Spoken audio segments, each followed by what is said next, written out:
I feel like I'm breaking up the woman power here.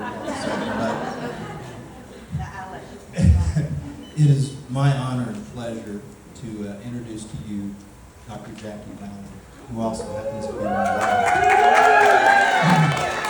So I think there's so many things when I look at her list of accomplishments and her bio, it's a little bit overwhelming.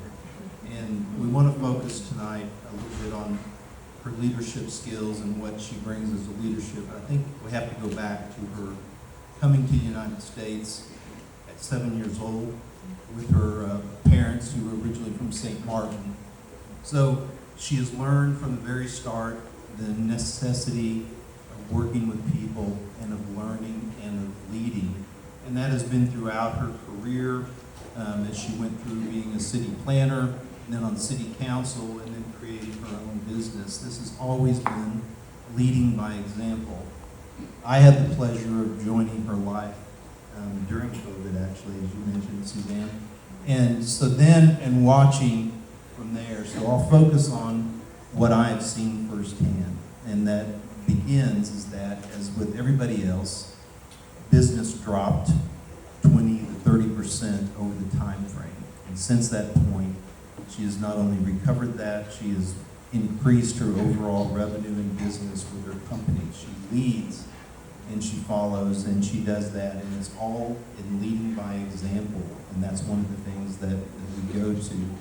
She has been involved in numerous efforts as far as philanthropy and business, and continues to serve the community in various different ways.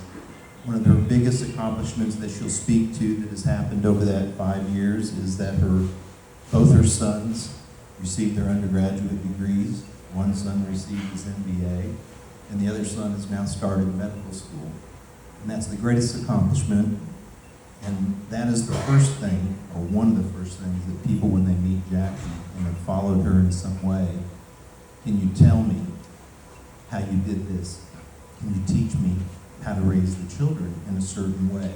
And that's one of the things that maybe there will be a book down the line to help us with that. So that is and along with that, she has spent this time in the 5 years since COVID and since we've been together, mentoring people. That is the other place where she leads by example, is to mentor and to help people and to guide them on their way. She's had very involved with 2 women during that time frame that I know of. There's probably more that I don't, but that she's involved with and helped along the way. So she's worked in that regard.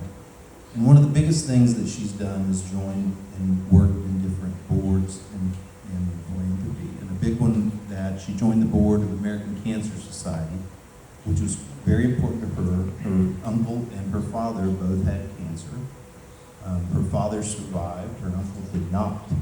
And so it's very critical to go through and have that. So she joined the board of the American Cancer Society, led 2 of their fundraising in a 12-month time frame that she chaired 2 of their fundraising events very successfully.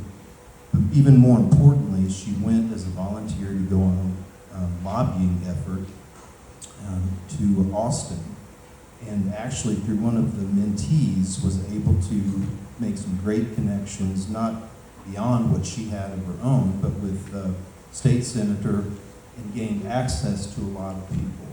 And eventually, as she led, again by example, the bill was passed, but she was actually gaining access to a lot of places where the paid lobbyist for ACS was unable to get. And the result was a $3 billion biomarker bill in order to help continue finding cures for cancer. So that's one of the efforts there that goes through. And along this, as we're going through, she's teaching at UH downtown, continuing that as far as helping with young people and guiding. And she followed up the ACS with joining the board of BRASS, which is the Baylor Research Advocate Student Scientist, right? Is that right? It's a mouthful. BRASS is much easier. But this combines her love of both education and also medical research, and the ability And one of the things that Brass also does is allow mentorship with these students that are going through and doing their lab work and everything.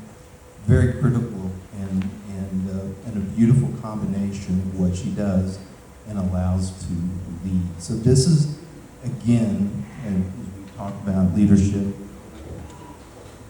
final thing, even tonight, we had somebody come up and ask Jackie, what do you see for the next decade? And this is an example of where she is. Well, serving in some way and doing that.